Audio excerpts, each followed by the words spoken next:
Students, अगर आप MSc chemistry fourth same के स्टूडेंट्स हैं तो आज की वीडियो आपके लिए गोल्ड माइन साबित होने वाली है। आज मैं आपको यूनिट 2 के सबसे इम्पोर्टेंट क्वेश्चन बताऊंगी जो एग्ज़ाम में पूछे जा सकते हैं। और सिर्फ क्वेश्चन ही नहीं, मैं आपको ये भी बताऊंगी कि हर क्वेश्चन में एग्जैक्टली क्या लिखना है, कितना लिखना है और किस टॉपिक पर ज़्यादा फोकस करना है। इसीलिए वीडियो को स्किप मत करिए और एंड तक ज़रूर देखिएगा। So let's start our chemistry lecture series. So first of all, I introduced myself to you. मैं हूँ आपकी खुशी और आप देख रहे हैं केमिस्ट्री लेक्चर सीरीज़। आज हम डिस्कस करेंगे यूनिट 2 के इम्पोर्टेंट क्वेश्चंस जो इलेक्ट्रोकेमिस्ट्री एंड एनर्जी डिवाइसेस से रिलेटेड हैं। तो चलिए बिना टाइम वेस्ट किए शुरू करते हैं हम अपने क्वेश्चंस। हमारी वीडियो में आगे बढ़ते हैं। तो ये है आज का फर्स्ट क्वेश्चन। तो क्वेश्चन नंबर फर्स्ट है, derive current potential relation and discuss various factors influencing it. Students, हमारा पहला और सबसे इम्पोर्टेंट क्वेश्चन है करंट पोटेंशियल रिलेशन। करंट और पोटेंशियल के बीच रिलेशनशिप। अरे रिकॉर्ड हो भी रहा है या नहीं? रुक जाए एक मिनट, मैं चेक कर लेती हूँ एक बारी। कहाँ गया हमारा? हाँ ठीक है, ठीक चल रहा है, ठीक है। तो करंट पोटेंशियल के बीच रिलेशनशिप इलेक्ट्रोकेमिकल सिस्टम का फाउंडेशन माना जाता है। एग्जाम में आपसे डेरिवेशन पूछी जा सकती है। इसकी आंसर कैसे लिखना है आपको? इसका सबसे पहले लिखोगे आप करंट पोटेंशियल रिलेशन और फिर इसके इलेक्ट्रोड काइनेटिक्स क्या होती है, ओवर पोटेंशियल डिफाइन करें, फिर temperature effect, concentration effect and electrode surface area. इन सब पॉइंट्स को एक्सप्लेन करना अच्छे से, ठीक है। डेरिवेशंस के साथ साथ डायग्राम या ग्राफ बना दोगे तो आंसर और भी स्ट्रॉन्ग हो जाएगा। ओके, तो चलिए हम चलते हैं अपनी नेक्स्ट स्लाइड पे। ये देखिए, ये है हमारे क्वेश्चंस। अब आपको अच्छे से दिखाई दे रहा होगा, ठीक है। तो क्वेश्चन नंबर 2 है, right about the maximum intrinsic efficiency. Students, maximum intrinsic efficiency electrochemical energy converter का एक इम्पोर्टेंट टॉपिक है। आंसर लिखते टाइम सबसे पहले डेफिनेशन लिखो आप इसकी, उसके बाद मैथमेटिकल एक्सप्रेशन लिखो इसका, एंड फिर एफिशिएंसी को अफेक्ट करने वाले फैक्टर्स एंड देयर एप्लीकेशंस, ठीक है। एग्जामिनर जनरली कॉन्सेप्ट क्लैरिटी देखना पसंद करता है, तो इसलिए आप इसको अच्छे से लिखिएगा, ठीक है। और आगे देखिए क्वेश्चन नंबर 3। क्वेश्चन नंबर 3 देखिए अपना 3 का ए पार्ट, लिथियम आयन बैटरीज। अब बात करते हैं लिथियम आयन बैटरी की। तो ये मॉडर्न टेक्नोलॉजी की बैकबोन मानी जाती है। मोबाइल फ़ोन्स, लैपटॉप्स और इलेक्ट्रिक व्हीकल्स में इसी बैटरी का यूज़ होता है। इसका आंसर लिखते टाइम आप इसकी फर्स्ट डिफाइन कीजिए, इसकी कंस्ट्रक्शन, इसका working principle, charging process, discharging process, advantage, applications, ये सब पॉइंट्स ज़रूर लिखना, ठीक है। और डायग्राम बनाना बिल्कुल मत भूलिएगा इसमें। अच्छा, क्वेश्चन नंबर 3 का बी पार्ट देखते हैं, CO air fuel cell. Students, fuel cell chapter से क्वेश्चंस बार बार पूछे जाते हैं। CO फ्यूल सेल में फ्यूल और ऑक्सीजन के रिएक्शन से इलेक्ट्रिसिटी जनरेट होती है। आंसर लिखते टाइम आप इसका ऐसे ही डायग्राम बनाएं, प्रिंसिपल लिखें, कंस्ट्रक्शन, इलेक्ट्रोड रिएक्शंस लिखें, working, advantage and applications. Question number 3 का सी पार्ट है, सोडियम सल्फर सेल। ये हाई टेम्परेचर बैटरी का एक एग्जाम्पल है। एग्जाम में कंस्ट्रक्शन और वर्किंग मैकेनिज्म फ्रिक्वेंटली पूछा ही जाता है। आंसर लिखते टाइम आप इसका भी सेल कंस्ट्रक्शन लिखें सबसे पहले, फिर beta alumina, electrolytes, working principle, cell reactions, advantage, इसकी लिमिटेशंस, इसकी ये सब मेंशन करना इम्पोर्टेंट है इसमें। फिर आपको एग्जामिनर फुल मार्क्स देता है। अच्छा, इसका फोर्थ पार्ट है lead acid battery. Lead acid battery electrochemistry का एवरग्रीन बहुत ही टॉपिक है, बहुत इंपॉर्टेंट है ये। इससे एग्जामिनर एग्जाम में देना बहुत ही पसंद करते हैं।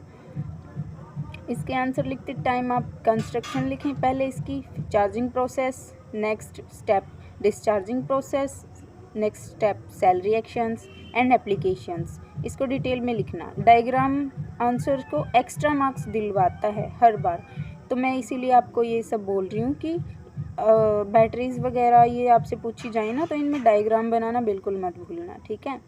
आगे देखिए क्वेश्चन नंबर 4 की तरफ बढ़ते हैं। Differentiate between driven cell and self driven cell. Students, ये कंपैरिजन बेस्ड क्वेश्चन है, इसका आंसर टेबल फॉर्मेट में लिखना बेस्ट रहता है।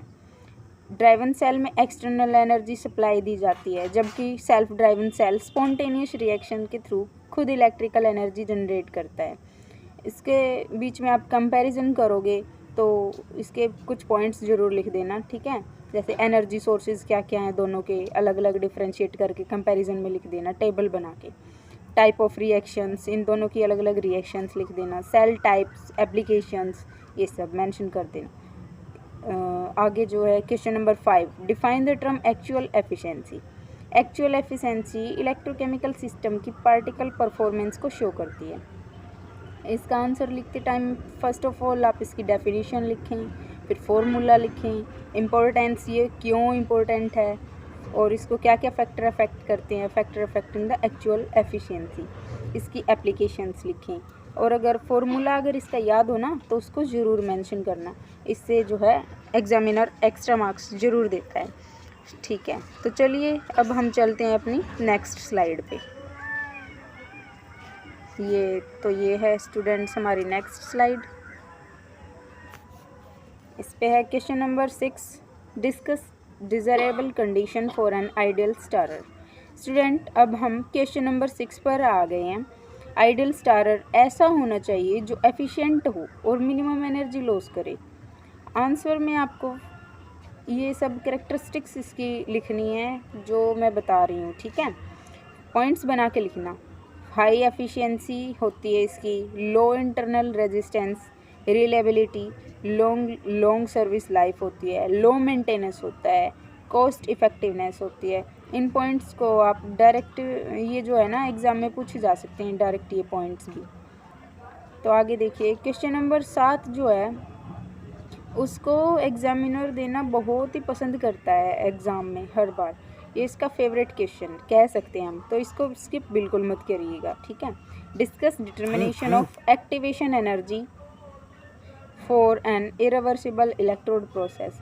एक्टिवेशन एनर्जी रिएक्शन को स्टार्ट करने के लिए रिक्वायर्ड मिनिमम एनर्जी होती है। इरिवर्सिबल इलेक्ट्रोड प्रोसेस में रिएक्शन रिवर्सिबल डायरेक्शन में इजीली नहीं होती है। इसका आंसर आप कैसे लिखोगे, इसी भी ऐसे ही लिखना पॉइंट्स में। सबसे पहले डिफाइन करना एक्टिवेशन एनर्जी को, इरिवर्सिबल इलेक्ट्रोड प्रोसेस को, एंड देन अर्हेनियस इक्वेशन लिखना, इसकी ग्राफिकल रिप्रेजेंटेशन लिखना, ये क्यों इम्पोर्टेंट है इसको डिस्कस करना। ये थियोरेटिकल क्वेश्चंस एग्ज़ाम में लॉन्ग आंसर के टाइप में पूछे जाते हैं, ये 14 नंबर में आ सकते हैं ये, या फिर साथ साथ में करके 2 पूछ लेगा, 2 पार्ट्स में डिवाइड कर देगा। अब आगे चलते हैं हम क्वेश्चन नंबर 8 की तरफ बढ़ते हैं। क्वेश्चन नंबर 8 है, discuss current potential relation in an electrochemical energy converter and factor influencing it. ये क्वेश्चन जो है ये भी एकदम गोल्डन क्वेश्चन है। ये जो है पिछले सालों के जितने भी प्रीवियस ईयर क्वेश्चन पेपर मैंने देखे हैं उनमें रिपीटेड क्वेश्चन मिले हैं ये मुझे बहुत सारे, ठीक है। तो ये अक्सर पूछा ही जाता है। स्टूडेंट, ये क्वेश्चन नंबर 1 एडवांस्ड वर्जन में माना जा सकता है इसका, ठीक है। Electrochemical energy converter chemical energy को इलेक्ट्रिकल एनर्जी में कन्वर्ट करता है। फैक्टर्स अफेक्टिंग जो रिलेशन को अफेक्ट करते हैं वो हैं number 1 temperature, concentration, polarisation, electrode material, surface area.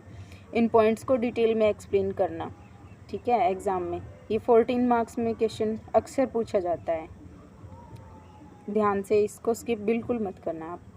चलिए आगे चलते हैं हमारे क्वेश्चन नंबर 9 पे। Write about the amperometric titrations.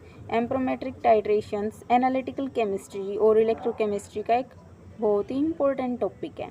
इस मेथड में टाइट्रेशंस के दौरान करंट मेज़र किया जाता है। इसका आंसर आप लिखोगे फर्स्ट ऑफ ऑल डेफिनेशन लिखोगे आप एम्पिटेरिक टाइट्रेशन की, then principle, then after this apparatus used, process, इसका प्रोसीजर लिखोगे, ग्राफ एंड देन एप्लीकेशंस लिखेंगे। इसकी ग्राफ बनाना, जो मैं बार बार बोल रही हूँ, ग्राफ बनाना एंड डायग्राम बनाना, कंस्ट्रक्शन डायग्राम बनाना आपके आंसर को और अट्रैक्टिव बनाता है, जिससे कि एग्जामिनर अच्छे मार्क्स देता है। चलिए आगे चलते हैं क्वेश्चन नंबर 10 की तरफ। तो ये अब हम डिस्कस करते हैं क्वेश्चन नंबर 10 को। Silver zinc cell. Silver zinc cell एक हाई एनर्जी डेंसिटी बैटरी है। इसका आंसर हम कैसे लिखेंगे? फर्स्ट ऑफ ऑल इसकी कंस्ट्रक्शन देखेंगे, then working, cell reactions, advantage, then explain of its applications.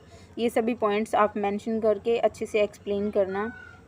Then second part की तरफ चलते हैं, natural gases and CO air fuel cells. Fuel cell future energy technology का एक इम्पॉर्टेंट पार्ट है।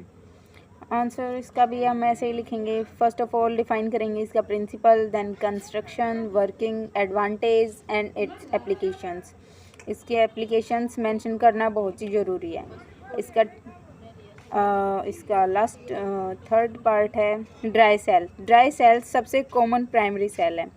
Torch हो या फिर क्लॉक हो और रिमोट कंट्रोल वगैरह हम देखते हैं, इसका यूज़ होता है ड्राई सेल का। इसकी कंस्ट्रक्शंस वगैरह लिखेंगे हम, वर्किंग प्रिंसिपल, सेल रिएक्शंस क्या क्या हैं, एडवांटेज क्या क्या हैं, यूजेस क्या क्या हैं, इसके सबको मतलब स्टेप बाय स्टेप डिफाइन करते चलेंगे।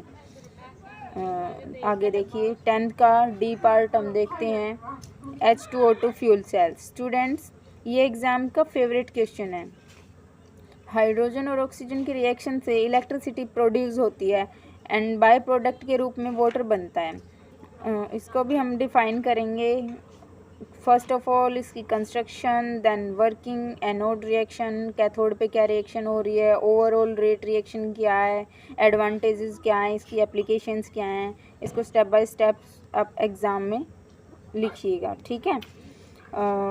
अब चलिए हम अगली स्लाइड पे चलते हैं अपनी।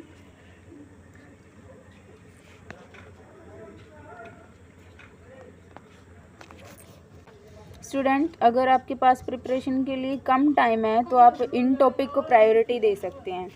First of all current potential relation and factors influencing it, maximum intrinsic efficiency, lithium ion battery, lead acid battery, activation energy for an irreversible electrode process, current potential relation in an electrochemical energy converter, amperometric titrations, H2O2 fuel cells. इन topic से question आने के chances काफ़ी ज़्यादा रहते हैं। Smart preparations के लिए कुछ टिप्स हैं, ये आप मतलब डायग्राम्स वगैरह को अच्छे से, यही टिप्स हैं, डायग्राम वगैरह को अच्छे से बनाना सीखें, साफ़ सुथरे बनाएं, cell reactions and derivations process को ध्यान में रखें। कोई फार्मूला याद है तो डेफिनेशन के साथ साथ फार्मूला भी लिख दें एंड प्रैक्टिस साथ के साथ करते रहें। और मोस्ट एक्सपेक्टेड क्वेश्चंस तो मैंने आपको बता ही दिए हैं, यही हैं, current potential relation, lithium ion battery, lead acid, activation energy, amperometric titrations and H2O2 fuel cells. तो चलिए अब हम चलते हैं एंडिंग की तरफ अपनी। तो स्टूडेंट्स आज हमने MSc 4th सेम यूनिट 2 के सभी इंपॉर्टेंट क्वेश्चन डिस्कस किए। अगर वीडियो हेल्पफुल लगी हो तो वीडियो को लाइक करें, अपने फ्रेंड्स के साथ शेयर करें और केमिस्ट्री के ऐसे ही डिटेल्ड लेक्चर लेने के लिए चैनल को सब्सक्राइब करना बिल्कुल मत भूलिएगा। मैं हूं खुशी, आप देख रहे हैं केमिस्ट्री लेक्चर सीरीज़। मिलते हैं नेक्स्ट लेक्चर में। Thank you students, thanks for watching, see you, happy learning, thank you.